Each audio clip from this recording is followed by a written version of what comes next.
Good morning. Welcome to Just for Today, a time of eclectic reading, sharing of perspectives, meditation, and prayer. I'm Reverend Rafe Ellis, Senior Minister and Spiritual Leader of the newly joined Centers for Spiritual Living Communities of Columbia and Greater Baltimore. Today is October 15th.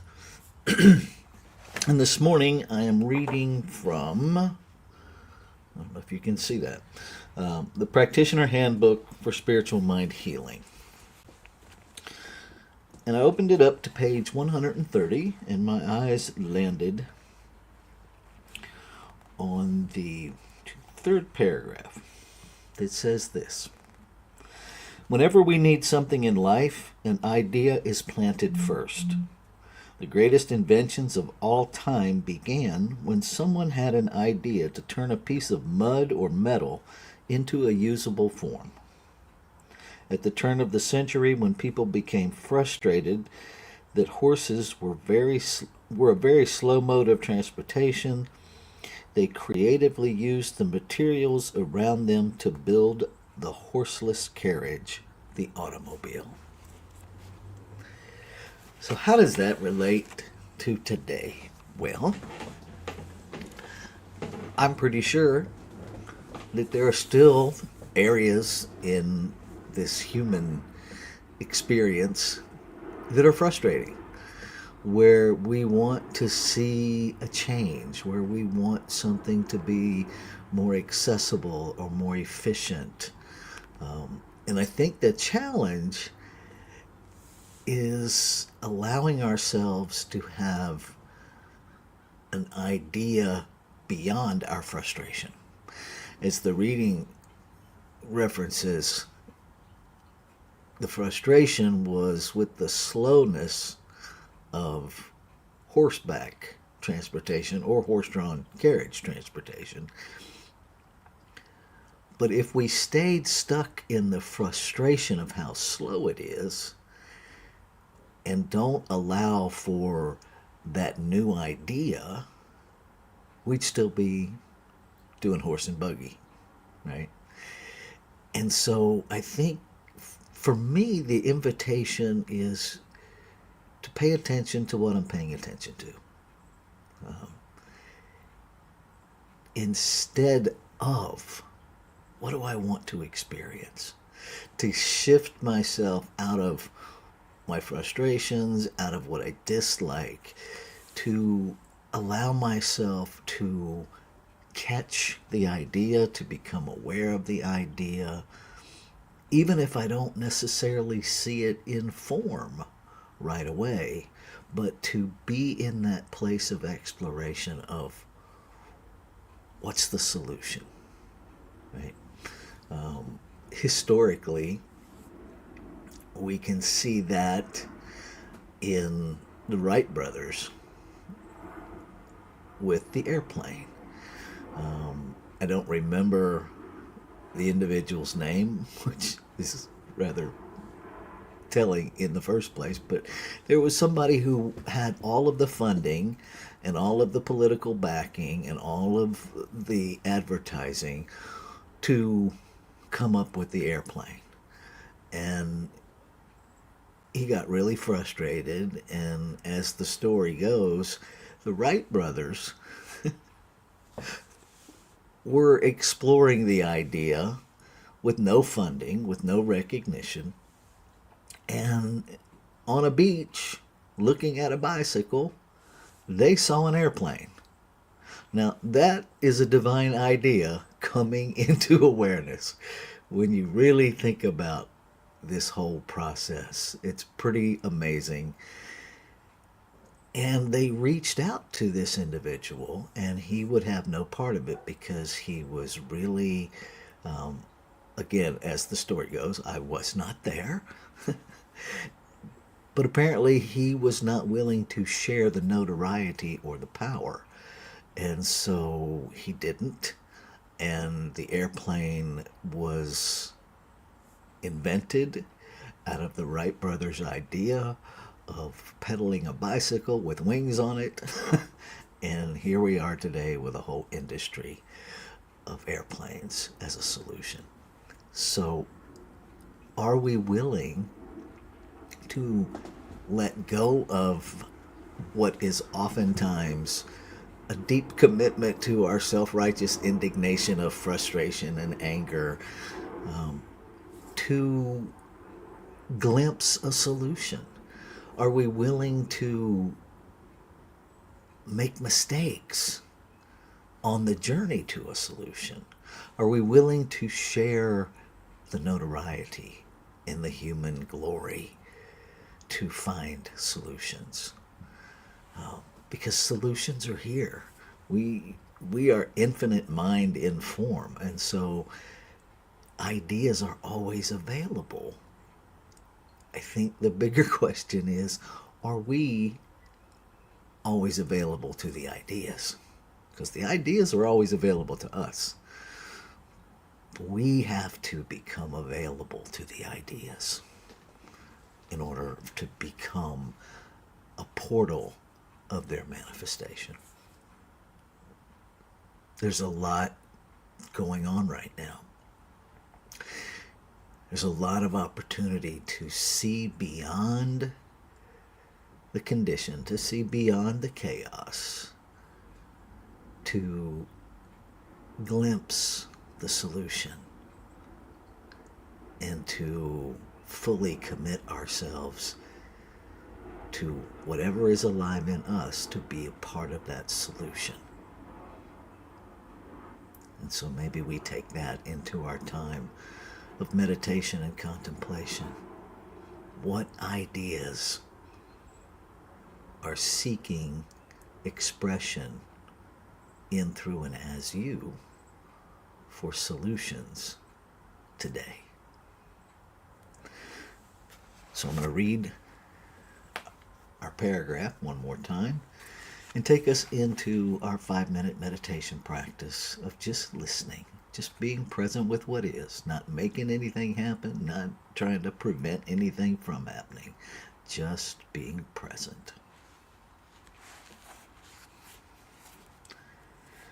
Whenever we need something in life, an idea is planted first. The greatest invitations of all time began. Let's start that over again. Whenever we need something in life, an idea is planted first. The greatest inventions of all time began when someone had an idea to turn a piece of mud or metal into a usable form. At the turn of the century, when people became frustrated that horses were a very slow mode of transportation, they creatively used the materials around them to build the horseless carriage, the automobile. What idea is alive in you? What are you being called to build?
What a joy it is to recognize that there is one power everywhere present, nameless, changeless.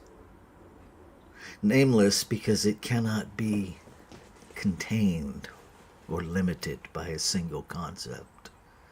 Changeless because it already is everything. There's nothing for it to change into, but rather infinite possibility for it to express. By whatever name we know it, God,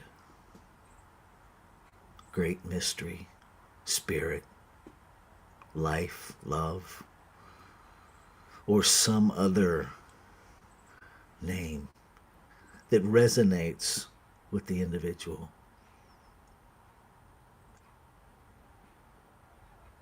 It is the same power, same substance. Whether we call it the quantum field in scientific language, whether we call it the I am,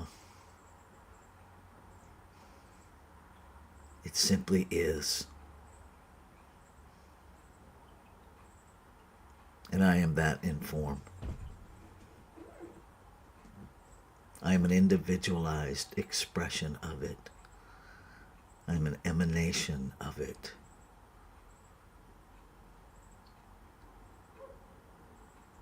Consciousness is the essence of my being. And so all that it is lives, moves, and has its residence and its being and its activity in, through, and as this physical container that it travels in called my body. And what is true of me is true of all creation. Every person, everything, every animal, every plant is this one infinite beingness expressing itself in the exquisite individualization of a diverse creation.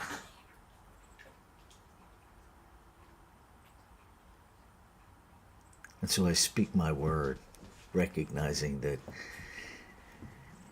I am simply a portal where the infinite speaks through. And so I speak my word, claiming and affirming that ideas are welcome. That each and every portal of expression opens to and receives the idea that is theirs to attend to. That there is a joyful acceptance, that there is excitement in exploring every idea, every solution, every guidepost to bring us back to the harmonious operation of one. That everything unlike the perfection that life is rises into the awareness to ignite that new idea, that new solution, that new expression of life. And we individually and collectively say yes, knowing that the idea comes with a perfect blueprint, perfectly resourced, every provision necessary for success comes with the idea, inextricably born within it. And so as we say yes, new ideas guide us to the fulfillment of every other idea. the intricacy, the web, the interconnectedness of life unfolding itself as solution, as greater expressions of itself that we call solution. And I am grateful. I am grateful to know that the word spoken is the word fulfilled. Grateful to know that simply shifting my attention to solution instantly is met with an intention of solution. And so it's done. The activity of life, the law of life, the doer within this creative process has already received the idea, the divine yes, the desire of the heart to be more God, to be more infinite intelligence, to express more truth of being, and responded yes to make it so. And so the floodgates of ideas and provision are open. So I let go. I let go of anything and everything that would restrict this flow. I let go of anything and everything that would in any way minimize the full experience of solution. I let it all go. And I stand in the faith. I move forward in faith, believing in that mental picture of solution that is divine mind expressing in the mental image. I let everything go that is not that, so that I can fully trust that.